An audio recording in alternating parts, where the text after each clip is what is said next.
This is a video response to Novabug's Friday Foursome. It's the first time I've done this, so let's see how it goes. The question for the four things in this foursome were gaming surprises. A very vague question, open to whatever responses were required. So let's begin. My first of the four I'm going to speak about is the game on the Commodore 64 called Mercenary by Paul Wokes. Wireframe graphics, and it didn't have hidden line removal, which caused one of the major surprises in this game, because one of the items in there was the essential 12939 supply, and you had to deliver it to the conference room. Okay, so you pick it up, it's got 12939 in calculator style numbers on the box. And then when you drop it off in the conference room, you usually see it from behind. And it says Pepsi. And yes, that was a surprise. So yeah, that was my... the other thing, of course, Mercenary surprised me in a second one, is when I found out about the cheese. The cheese, which was in fact the most powerful spacecraft in the game. Yeah, I like Mercenary. Sent in a lot of, I put a lot of work on tips for Mercenary and sent him into Zap 64, and made the fatal error of putting him in including a stamped addressed envelope, and got a bollocking from Jules Rignall. But ho hum, there we go. And when they did publish the tips, I didn't get credited, and the Mechanoid Palyab map was the wrong way round. Oh well, yeah, okay. So anyway, on to the second one, Commodore 64 again.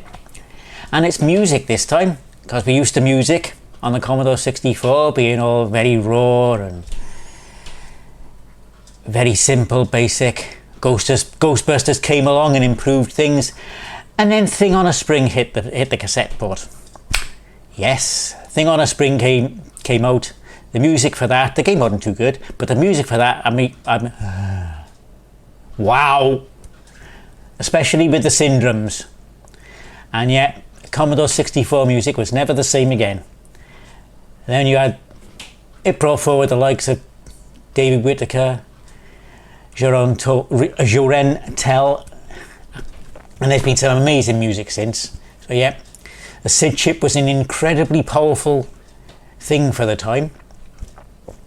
In the right hands, it was more powerful than many arcade chips.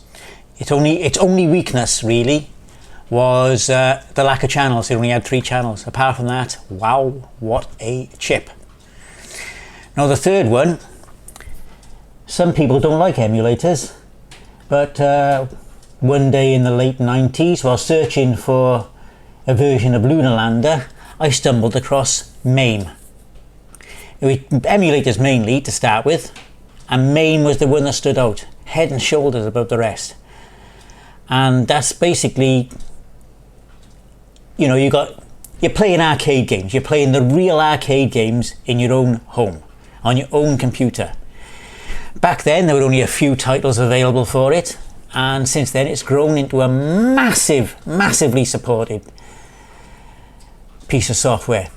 Really, it is probably the best piece of software ever written. Okay, officially, if you don't own the ROM, you don't run it, because it's written as an educational product.